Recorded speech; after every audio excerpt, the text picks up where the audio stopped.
நம்ம வாழ்க்கை பயணத்தில் கிறிஸ்துவோடு நடக்கிற இந்த அனுபவத்தில் ஒரு நேரம் வரணும், ஒரு சமயம் வரணும். அன்றைக்கு நீங்கள் என்ன தெரியுமா சொல்லணும்? 1000 கோடி செல்வம் இல்லைனாலும் பரவாயில்ல, இயேசு எனக்கு போதும் என்று சொல்லுகிற அந்த சமயம் நம்ம வாழ்க்கையில் வரணும். கர்த்தர் உங்ககிட்ட இருந்து எதுவும் எடுக்க மாட்டார், உங்களுக்கு கொடுத்துட்டே தான் இருப்பார், இன்னும் நிறைய ஆசீர்வதிப்பார்.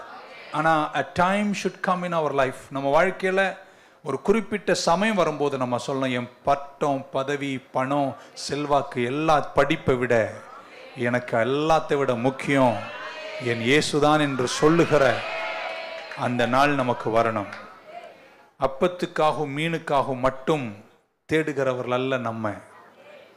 நம்ம சுவிசேஷத்தை எப்படி பிரசன்ட் பண்ணுகிறோம் என்பதில் இந்த காலத்தில் திருச்சபை கவனமாக இருக்க வேண்டும்.